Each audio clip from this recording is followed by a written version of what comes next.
The tragic death of Ellen Greenberg in 2011 sparked not only mystery, but a relentless battle by her parents. Josh and Sandy Greenberg were devastated, losing their only daughter under circumstances they immediately believed made no sense. The official ruling of suicide clashed with the evidence, pushing the Greenbergs to begin their lifelong fight for justice. From the start, they refused silence.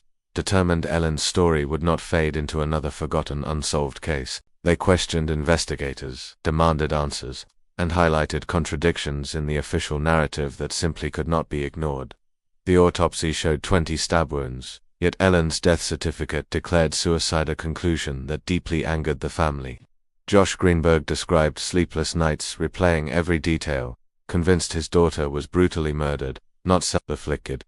Sandy Greenberg, equally heartbroken, turned grief into determination, vowing never to stop until the truth came out. The Greenbergs began contacting journalists, forensic experts, and legal advisors, gathering allies for their fight against official silence. They collected independent reports, all rejecting suicide, reinforcing their belief Ellen was victim of a homicide. Despite this, authorities doubled down, insisting the locked-door scenario proved Ellen died by her own hand. The Greenbergs rejected this explanation, pointing to ignored evidence, bruises, wound trajectories, and the rushed cleaning of Ellen's apartment. For years, they sent letters to officials, requesting reviews, often receiving dismissive responses or complete silence. They refused discouragement, believing persistence could eventually break through the walls surrounding Ellen's mysterious death. True crime advocates discovered their story, amplifying Ellen's case across online communities, podcasts, and national discussions. Every interview the Greenbergs gave reignited public outrage, forcing Ellen's name back into media headlines nationwide. Josh and Sandy became voices not just for Ellen but for countless families failed by investigative systems. Their home turned into command center boxes of files, reports, timelines, all documenting their battle for justice. They pushed for reinvestigations, but every attempt met resistance, especially from Philadelphia officials unwilling to revisit the case.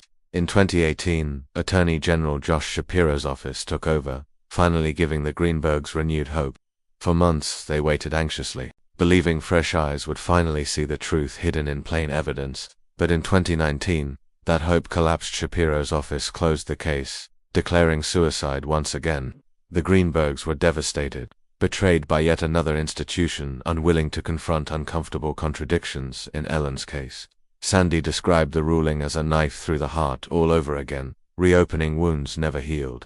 Yet even then, they did not give up, deciding the fight must continue regardless of official dismissal. The couple organized petitions, demanding Pennsylvania reopen the case and correct Ellen's death certificate. They appeared on national television, exposing flaws in the investigation, reaching millions with Ellen's haunting story.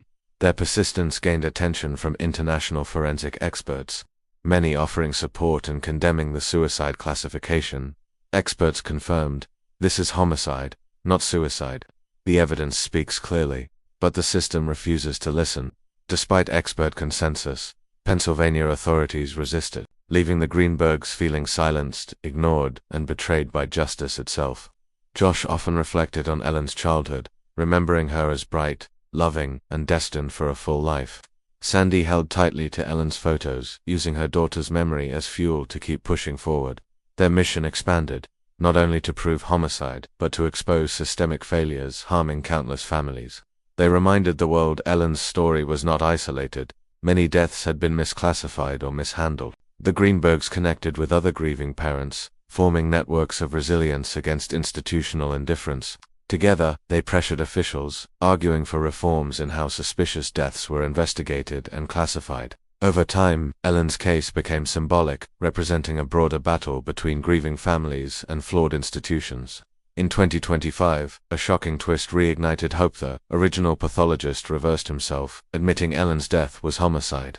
His admission vindicated the Greenbergs, proving their decade-long fight had been rooted in undeniable truth. Yet heartbreak followed. His reversal carried no legal weight. Ellen's record remained unchanged, still officially suicide. Josh described it as bittersweet, validation without resolution, proof without accountability, truth without justice.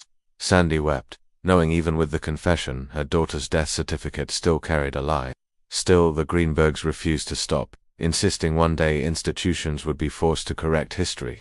Their persistence kept Ellen's name alive, ensuring she would never fade into silence or bureaucratic archives. They inspired true crime creators, journalists, and advocates worldwide to amplify Ellen's case and demand accountability.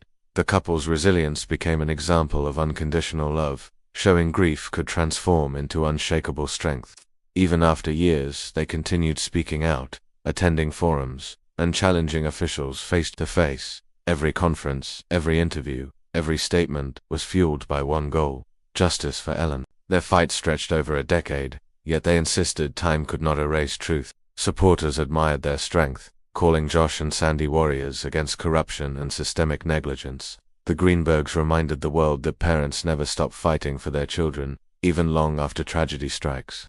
Ellen's memory became more than a case, it became a movement challenging power, silence, and institutional failures. Over time, Ellen's story educated thousands about flaws in forensic rulings and the dangers of unquestioned authority. Her parents made sure every new audience heard Ellen's name, her story, her unresolved injustice. They urged others: don't accept easy answers, question, demand truth, refuse silence when systems betray you. Their message resonated, fueling public distrust of official narratives and pushing for transparency in investigations. Ellen's case sparked legislative discussions, with some calling for reform in Pennsylvania's death classification systems. While change was slow, the Greenbergs' persistence planted seeds of accountability within the justice system. They endured sleepless nights, financial strain, and emotional exhaustion, but never wavered in their mission. Friends described them as relentless, unwilling to let Ellen be forgotten or dismissed as another statistic.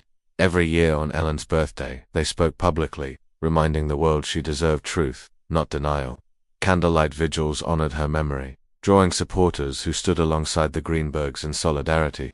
Their story spread globally, featured in documentaries, articles, and viral videos that reignited international outrage. For the Greenbergs, every platform was an opportunity, another chance to push closer to justice. They knew institutions hoped time would silence them, but they proved persistence could outlast bureaucracy. Ellen's name became a rallying cry, not only for her, but for all denied justice. Her parents embodied resilience, refusing to surrender even when the odds felt insurmountable. They carried hope, not just for Ellen, but for truth itself to prevail. Each year passed, but the Greenbergs' voices only grew louder, stronger, and more determined. They turned grief into purpose, ensuring Ellen's story would endure across generations. The locked door mystery became a symbol of unanswered questions the Greenbergs demanded be addressed. The bruises became evidence of systemic failure, ignored in pursuit of convenient conclusions. The pathologist's confession became proof of institutional denial, truth buried to protect reputations and power. For Josh and Sandy, every detail was fuel, every contradiction a reason to push harder. They stood at press conferences holding Ellen's photo, her smile reminding the world of the life stolen.